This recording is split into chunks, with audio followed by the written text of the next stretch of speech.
উপদেষ্টা এটা কোনো কাজের না। ডক্টর মোহাম্মদ ইউনূসের স্বজনপ্রীতির সবচেয়ে বড় এক্সাম্পল হচ্ছে স্বাস্থ্য উপদেষ্টা। আমাদের একজন স্বাস্থ্যমন্ত্রী আছে বাংলাদেশের, চিনেন ওনাকে? ওই ডক্টর মোহাম্মদ ইউনূসের ভাই ভাইরা কোথায় আসছে? ডক্টর মোহাম্মদ ইউনূসের স্বজনপ্রীতির সবচেয়ে বড় এক্সাম্পল হচ্ছে স্বাস্থ্য উপদেষ্টা। সবসময় বলে আসছি, এই স্বাস্থ্য উপদেষ্টা এর কোনো প্রয়োজন নাই। আপনারা দেখছেন ওনার কোন ধরনের অ্যাক্টিভিটি? উনি যে বেতনটা নেয়, এই বেতনটা হারাম হবে।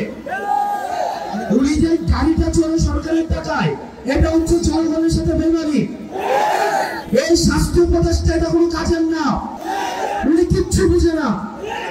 উনি স্বাস্থ্য ব্যবস্থা বুঝে না, উনি চিকিৎসা বুঝে না, উনি ইনস্ট্রুমেন্টাল, ওনার কোনো নলেজ নাই। ওনার একমাত্র যোগ্যতা উনি গ্রামীণ ব্যাংকে ছিল এবং ডক্টর মোহাম্মদ ইউনূসের উনি হচ্ছে খুব কাছের মানুষ। এইটাই ওনার যোগ্যতা। এই স্বাস্থ্য উপদেষ্টা লইয়া আমরা কি করিব? এবং দুঃখজনক বিষয়, উনি নিজে চিকিৎসা করাইতে সিঙ্গাপুর যায়। উনি চিকিৎসা করাইতে নিজে সিঙ্গাপুর যায়। এখন আমরা বললে তো হচ্ছে বিরাট বেজার হয়।